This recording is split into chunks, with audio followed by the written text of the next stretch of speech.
Aroma miracles இயற்கையான aroma ஆயில்களை கொண்டு தயாரிக்கப்படுகிறது. தூக்கமின்மை, மன அழுத்தம், எதிர்மறை எண்ணங்கள் போன்ற மனநல பிரச்சனைகள், உடல்வலி, தலைவலி போன்ற உடல்நல பிரச்சனைகள், ஆன்டி ஏஜிங், முடிவுதிர்வு, பொடுகு, வெண்புள்ளி, சரும பிரச்சனைகள் போன்ற அனைத்து பிரச்சனைகளுக்கும் தீர்வளிக்கிறது. Aroma miracles.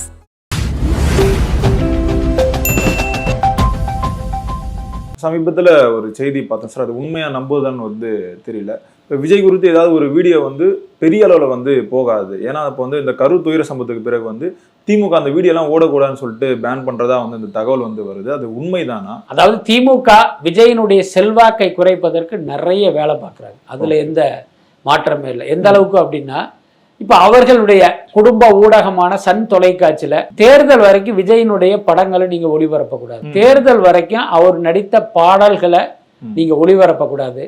அதே மாதிரி சன் நெக்ஸ்ட்ல பாத்தீங்கன்னா விஜய் படங்களை நீங்க ரெக்கமெண்டேஷன்ல எடுத்துட்டு வரக்கூடாது. இப்ப இந்த யூடியூப்ல எல்லாம் பாத்தீங்கன்னா நீங்க ஏதோ ஒரு வீடியோ பாத்தீங்கன்னா அடுத்து அதே மாதிரி 10 வீடியோ கொண்டாந்து காட்டும். அதே மாதிரி ஓடிடியில நீங்க ஒரு ஹீரோவுடைய படத்தை போய் பாத்தீங்க அப்படின்னா அதுக்கப்புறம் அவர் நடிச்ச 10 படத்தை கொண்டாந்து காட்டும். ஸோ அந்த மாதிரியான விஷயங்களை பண்ணக்கூடாதுங்கிற மாதிரி சொன்னதா ஒரு தகவல் இருக்கு. அதுக்கப்புறம் பார்த்தீங்கன்னா இவங்க என்ன பண்றாங்கன்னா, சோசியல் மீடியாவில் திமுக இணைய கூலிப்படைகள் மூலமாக விஜய் குறித்து ஒரு தரக்குறைவான பதிவுகளை போட்டு விஜயினுடைய இமேஜை காலி பண்றதை நம்ம பார்த்துக்கிட்டு இருக்கோம். அது மட்டும் இல்லை, சமீபத்தில் பார்த்தீங்கன்னா ஜனநாயகன் படத்தினுடைய ஃபர்ஸ்ட் சிங்கிள் வந்தது. அது முதல் நாள் பார்த்தீங்கன்னா 12 மில்லியன் 13 மில்லியன் தான் போயிருக்கு. ஆனா மற்ற ஹீரோக்களோட ஒப்பிடும் போது இது ஒரு பெரிய நம்பர் தான். ஆனா விஜயனுடைய முந்தைய படங்களுடைய ஃபர்ஸ்ட் சிங்கிள் என்ன வியூஸ்ன்னு பார்க்கும்போது அதை விட இது கம்மி தான். இப்ப லியோவா இருக்கட்டும், அடுத்து கோட்டா இருக்கட்டும், அதெல்லாம் 23 மில்லியன் 20 மில்லியன்லாம் போயிருக்கு, 25 மில்லியன்லாம் போயிருக்கு. ஆனா இது பாத்தீங்கன்னா இவ்வளவுதான். அப்படிங்கும்போது என்ன காரணம் என்னன்னா, அந்த யூடியூப்ல ஒரு வீடியோ வருது அப்படின்னா நீங்க தொடர்ந்து ரிப்போர்ட் அடிக்க என்ன ஆகும் அப்படின்னா அது ரெக்கமெண்டேஷனுக்கு போகவே போகாது. ஸோ அந்த மாதிரி இந்த ஐடி விங்குகள் மூலமாக இந்த பாடல் மீது ஏதோ ஒரு விஷயத்துல ரிப்போர்ட் அடிச்சு அதனுடைய வியூஸே குறைச்சிட்டதா ஒரு தகவல் இருக்கு. பட் நீங்கள் விஜய் குறித்து என்ன செய்தாலும் மக்கள் மனதில் இருந்து விஜய் அகற்ற முடியாது. இல்ல சார், இது பண்றதுனால திமுக என்ன லாபம் இருக்கு இதுல? அதாவது என்னன்னா, விஜயினுடைய செல்வாக்கை குறைப்பது. ஏன்னா இன்னைக்கு 2026 தேர்தலில் திமுகவினுடைய பிரதான எதிரி அதிமுக இல்ல, தாவேகா தான். விஜயே சொன்ன மாதிரி 2026 தேர்தல்ங்கிறது தாவேகா வெர்சஸ் திமுக தான். அதுல மாற்றமே இல்லை. ஏன்னா பாஜகவோட அதிமுக போனதுனால அது இந்த லிஸ்ட்லயே கிடையாது. அவர் மெயின் பிளேயரே கிடையாது. அவங்க ஒரு நாம் தமிழர் மாதிரி அது காணாமல் போகிற கட்சியா போயிடுச்சு. அப்ப பிரதான எதிரி விஜய். அவருக்கு மிகப்பெரிய மக்கள் செல்வாக்கு இருக்கு. நிச்சயமாக இவர் நம்மளை காலி பண்ணிடுவார்னு ஒரு பயமும் பதட்டமும் திமுகவுக்கு வந்ததால் இன்னைக்கு விஜயை எப்படிடா காலி பண்றதுன்னு பார்த்து பல்வேறு உத்திகளை அவங்க ட்ரை பண்றாங்க. அது எதுவுமே ஒர்க் அவுட் ஆகல. நம்ம சொல்றதுதான், ஒரு சூரிய வெளிச்சத்தை நீங்க கைக்குட்டையால எல்லாம் மறைச்சிட முடியாது. விஜய்ங்கிறவரு சூரியன் மாதிரி. அதே மாதிரி ஆதவ அர்ஜுனாவும் குறி வைக்கப்படுறத நம்மளால பார்க்க முடியுது. அவருடைய மைத்துனர் இந்த நேர்காணல் கொடுத்து சொல்றாரு, ஆதவ அர்ஜுனா ஒரு அரசியல் அமாவாசைன்ற சொல்றாரு. விஜய் அவரை நம்ப கூடாதுன்றதும் சொல்றாரு. இதெல்லாம் எப்படி பாக்குறீங்க நீங்க? பட் இதன் மூலமே நீங்க தெரிஞ்சுக்கலாம், ஆதவ அர்ஜுனாவுக்கு எதிராக மார்ட்டின் குடும்பத்தினரை பேச வைக்கிறார்கள் அப்படிங்கறத நம்ம புரிஞ்சுக்கலாம். நான் என்ன கேட்கிறேன், ஆதவ அர்ஜுனா ஒரு அமாவாசையாவே இருந்துட்டு போட்டோம், ஒருவேளை அமாவாசையா கூட இருக்கலாம். அதையே நீங்க இன்னைக்கு சொல்றீங்க. அவர் என்னைக்கு தாவேக்காக்கு போனாரோ அன்னைக்கே சொல்லியிருக்கலாம். என்னைக்கு அவர் விடுதலை சிறுத்தைகள் கட்சியில சேர்ந்தாரோ அன்னைக்கே சொல்லியிருக்கலாம். ஏன் இன்னைக்கு உட்காந்து பேசிக்கிட்டு இருக்கீங்க? எல்லாத்துக்கும் மேல ஒரு குடும்பத்துல சண்டைகள், சச்சரவுகள், சொத்து பிரச்சனை இதெல்லாம் இருப்பதற்கு நிறைய வாய்ப்புகள் இருக்கு. ஸோ அந்த மாதிரியான ஒரு பிரச்சனை கூட இந்த மாதிரியான பேட்டிகள் வாயிலாக வெளிப்படுவதற்கு வாய்ப்பு இருக்கு. பட் எல்லாத்துக்கும் மேல நாம் கணித்த வகையில் சொல்றது என்னன்னா, மார்ட்டின் குடும்பத்தினர் சாதாரண ஆட்கள் கிடையாது, பயங்கர ஸ்மார்ட்டான ஆட்கள். எப்படின்னா நீங்க யோசிச்சு பார்த்தீங்கன்னா, அந்த குடும்பத்தை சேர்ந்த ஒவ்வொரு உறுப்பினர்களும் ஒவ்வொரு கட்சியில இருப்பாங்க. பாஜகவில் கூட இருக்காங்க. அதோட அர்த்தம் என்ன அப்படின்னா, ஆளுக்கு ஒரு கட்சியில இருந்தா ஏதாவது ஒரு கட்சி அதிகாரத்துக்கு வரும், நம்ம வண்டி எந்த பிரச்சனையும் இல்லாம ஓடும், நம்ம லாட்டரி தொழில தங்கு தடை இல்லாம பண்ணி கோடி கோடியா சம்பாதிக்கலாம். இன்னைக்கு மார்ட்டின் குடும்பம் பாத்தீங்கன்னா லாட்டரி தொழிலிருந்து மாறி இந்த ஆன்லைன் சூதாட்டத்துக்கு ஷிஃப்ட் ஆயிட்டாங்க. அப்ப ஏதோ ஒரு கட்சியில இருந்தோம்னா அந்த கட்சியை வச்சு நம்ம நம்ம தொழில தங்கு தடை இல்லாம பண்ணலாம் அப்படிங்கிற அடிப்படையில தான் இவங்க பல்வேறு கட்சியில பிரிஞ்சு இருக்காங்க. அந்த கால்குலேஷன்ல தான் ஆதவ அர்ஜுனாவே கூட தாவேகாவுக்கு போயிருப்பதற்கு வாய்ப்பு இருக்கு. அது என்னுடைய தனிப்பட்ட சந்தேகம். இல்ல இப்ப அவரே வந்து சொல்றாரு, திமுக ஸ்லீப்பர் செல்ஸ் தான் வந்து ஆதவர்ஜினாவும் ஜான் ஆரோக்கியசாமியும் வந்து சொல்றாரு.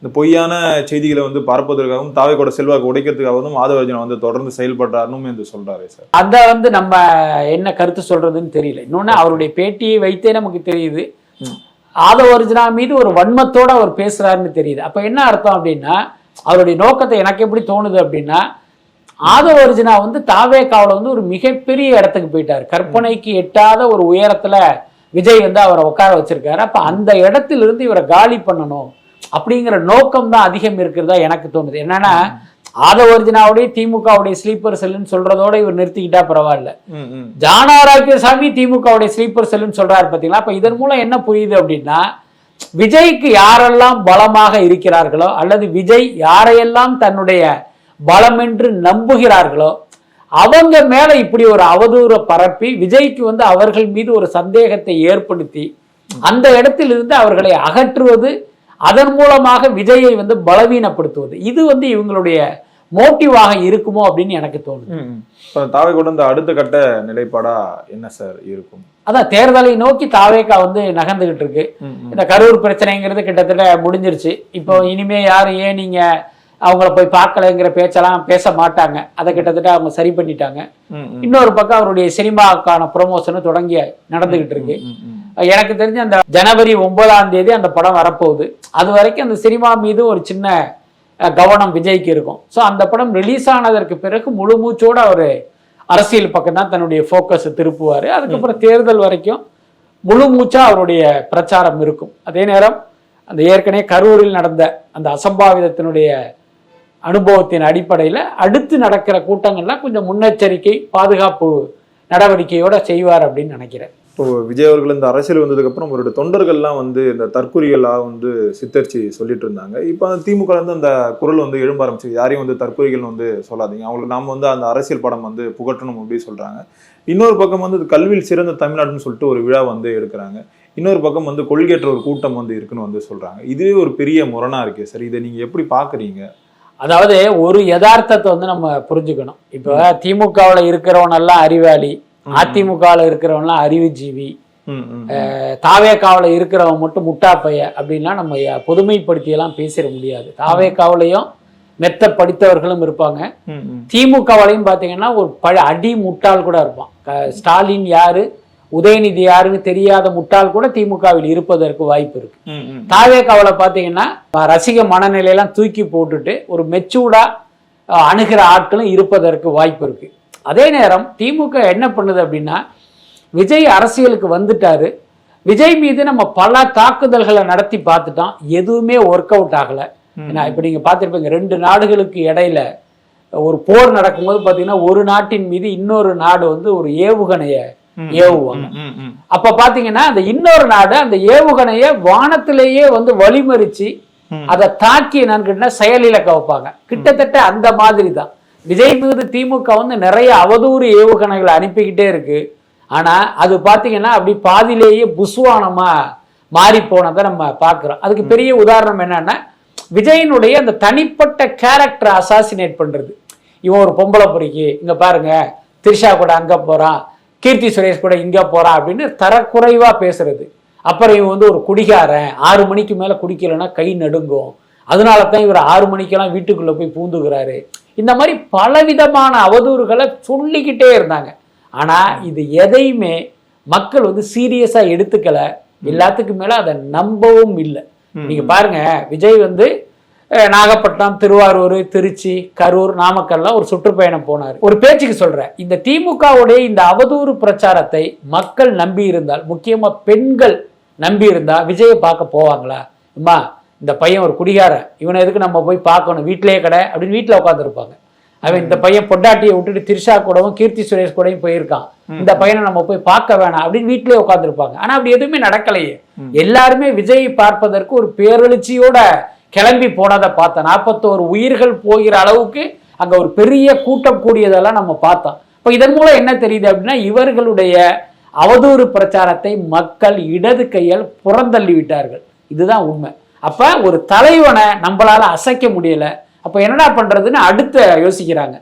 தலைவனை விட்டாச்சு, இப்போ வந்து தொண்டர்கள் பக்கம் வர்றாங்க. இவனுங்கெல்லாம் தற்குறி, இவனுங்கெல்லாம் முட்டாளு, இவனுங்களுக்கா நீங்க ஓட்டு போட போறீங்க, தாவேக்கா ஜெயிச்சா இப்ப இவன் தானே எம்எல்ஏ, தாவேக்கா ஜெயிச்சா இவன் தானே அமைச்சர் அப்படிங்கிற மாதிரி இப்ப இவர்களை ஒரு முட்டாள் கூட்டமா சித்தரிக்கிற ஒரு போக்கு ஆரம்பிச்சிருக்கு. பட் அதே நேரம் ஒரு யதார்த்தத்தை நம்ம ஒத்துக்கணும்.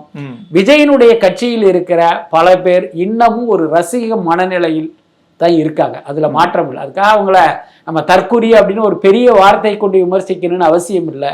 அதே நேரம் அரசியல் அறிவு இல்லை அல்லது குறைவாக உள்ள கூட்டம் வந்து அங்க இருக்கு, அதுல மாற்றம் இல்லை. இன்னொன்னு கட்சி தொடங்கி 1 வருஷம் தானே ஆச்சு. இவன் நேத்து வரைக்கும் கட் அவுட்டுக்கு பால் ஊத்துறவன், போஸ்டர் ஓட்டினவன், சினிமா தியேட்டர்ல ஜிங்கு ஜிங்குன்னு டான்ஸ் ஆடின ஒருத்தன் இப்பதான் அரசியலுக்கு வந்திருக்கான். இனிமேதான் அவன் அரசியலை படிக்கணும். அதனால காலப்போக்கில் இவர்கள் எல்லாமே அரசியல் மயமாகி நிச்சயமாக வேற ஒரு இடத்தை நோக்கி நகருவார்கள். அதுக்கு முன்னாலே நீங்க இப்படி எல்லாம் சொல்லணும்னு அவசியம் இல்லை அப்படின்னு தான் நான் நினைக்கிறேன். இந்த பீகார் தேர்தல் முடிவுகள் வந்து தொடர்ந்து வெளியாகிட்டு இருக்கிறது நம்மளால வந்து பார்க்க முடியாது. இந்த பீகார் தேர்தலுக்கு பிறகு வந்து காங்கிரஸ் வந்து தாவேக்காவோட இந்த கூட்டணி பேச்சுவார்த்தை நடத்துக்கான செய்திகளும் நம்மளால பார்க்க முடிஞ்சது. ஆனா திமுக வந்து இந்த பிளான் பி வந்து ஆல்ரெடி ரெடி பண்ண ஆரம்பிச்சிட்டாங்க. காங்கிரஸ் போனாலும் எங்களுக்கு வந்து பிரச்சனை இல்லை, ஒரு மம்மதியில வந்து இருக்கிறதா அந்த செய்திகள் வருது. சரி, இது எப்படி பாக்குறீங்க? அதாவது காங்கிரஸ் வந்து இத்தனை நாட்கள் திமுகவுடைய கூட்டணியில் இருந்தாலும் ரொம்ப வெளிப்படையா சொல்லணும் அப்படின்னா காங்கிரஸுக்கு உரிய மரியாதை திமுக கூட்டணியில் கிடைக்கவில்லை. இதுதான் உண்மை. கடந்த காலத்துல பாத்தீங்கன்னா ஒரு முறை திமுக வந்து ஒரு மைனாரிட்டியா தான் ஜெயிக்கிறாங்க. காங்கிரஸ் ஆதரவோடு கருணாநிதி ஆட்சி அமைக்கிறாரு. ஆனா காங்கிரஸுக்கு அந்த அமைச்சரவையில் இடம் இல்லை. ஏன்னா ஜெயலலிதா வந்து வாய்க்கு வாய் பாத்தீங்கன்னா மைனாரிட்டி கருணாநிதி அரசுன்னு சொல்லுவாங்க. ஆனா அதை கொஞ்சம் கூட கூச்சம் இல்லாமல் ரிசீவ் பண்ணிக்குவாரு. காங்கிரஸுக்கு பாத்தீங்கன்னா எந்த பிரதிநிதித்துவம் கடைசி வரைக்கும் அவங்க கொடுக்கவே இல்லை. காங்கிரஸும் பாத்தீங்கன்னா அதை அழுத்தி கேட்கல. என்ன காரணம்னா பாண்டிச்சேரியில் காங்கிரஸ் ஆட்சி நடக்கும்போது திமுக வந்து அவங்களுக்கு ஆதரவு கொடுத்தாங்க. அதனால அதுக்கும் இதுக்கும் டேலியான மாதிரியான ஒரு போக்கில் போயிட்டு இருந்தாங்க. அதுக்கப்புறம் பார்த்தீங்கன்னா பல தேர்தல்களில் இந்த கூட்டணி பேச்சுவார்த்தை நடக்கும் போதெல்லாம் காங்கிரஸுக்கு திமுக வந்து ஒரு உரிய மரியாதையும் கொடுத்ததில்லை. அவர்கள் கேட்குற நம்பரில் சீட்டு ஒதுக்குறது இல்லை, அவர்கள் கேட்ட தொகுதியையும் கொடுக்கறது இல்லை. இது ரெகுலராக நடந்துகிட்டு இருக்கு. அதே நேரம் இப்படியெல்லாம் பண்றீங்க, அதனால உங்க கூட்டணியை விட்டு நாங்கள் போறோம் அப்படின்ட்டு காங்கிரஸ் வெளியில வந்து இன்னொரு இடத்துக்கு போகலான்னு பார்த்தா அப்படி எந்த இடமும் இல்லை, வேறு போக்கிடம் இல்லை. அதனால எல்லா அதிருப்தியும் தனக்குள் புதைத்து கொண்டு எல்லா அவமானங்களையும் சகித்து கொண்டு திமுக கூட்டணியிலே கண்டினியூ பண்ணிட்டு இருக்காங்க. இதுதான் திமுக காங்கிரஸ் கூட்டணிக்கான பின்னணி. இன்னைக்கு இந்த சூழல் மாறிடுச்சு. என்னன்னா தாவேக்கான்னு ஒரு கட்சி இன்னைக்கு தமிழ்நாடு அரசியலில் ஒரு முக்கியமான பிளேயரா இருக்கு. பல சர்வேக்கள் இவருக்கு பெரிய மக்கள் செல்வாக்கு இருக்கு, வெற்றி வாய்ப்பு இருக்குங்கிற மாதிரிலாம் சர்வே முடிவுகள் சொல்லும் போது இப்ப காங்கிரஸ்க்கு வந்து ஒரு சின்னதாக ஒரு யோசனை வருது. அவங்க வந்து ஆட்சி அதிகாரத்திலையும் பங்கு தரேன்னு சொல்றாரு.